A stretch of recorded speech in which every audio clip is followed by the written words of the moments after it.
In this life, it's important to focus and play your own game. And I've actually caught myself a couple of times trying to play someone else's game. Two instances.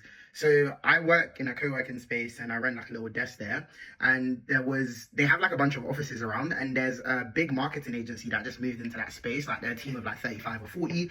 And it's run by a guy like who is the same age as me. I think he's like 1 year younger than me. Bootstrapped the business in 2 years and like it's literally booming. Like literally it's a marketing agency. And yeah, like, it's just booming, in it. And I remember like meeting this guy, I was like really inspired by what he was doing, but I started pondering and thinking, damn, like, I started my agency 2 years ago, and like, what the hell, like, why don't I have a team of 40 and why am I not booming like this, right? But again, that's not the game I'm playing, and context is really important. He runs a marketing agency and sells products for a bunch of companies, and that industry is like well established in terms of like, paying retainers, and like it's a very lucrative industry where you can make a lot of money, and they need like a big team to kind of like fulfill that service.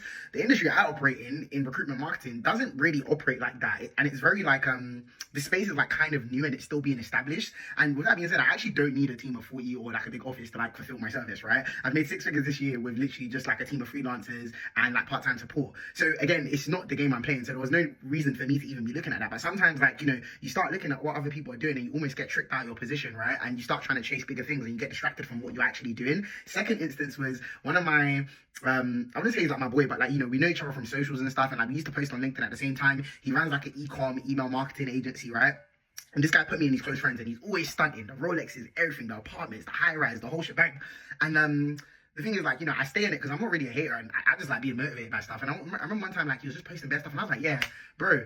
Like, I think he posted a snap of like him basically paying 90K for something, and I was just like, yeah, bro, teach me. Like, teach me what you're doing, teach me what you're doing. I'm trying to learn, right? And then when I was asking him, he was just like, oh no, bro, you're doing well, da da da da. And he wasn't really being forthcoming with like teaching me anything. Now, truth be told, like, he doesn't owe me anything, right?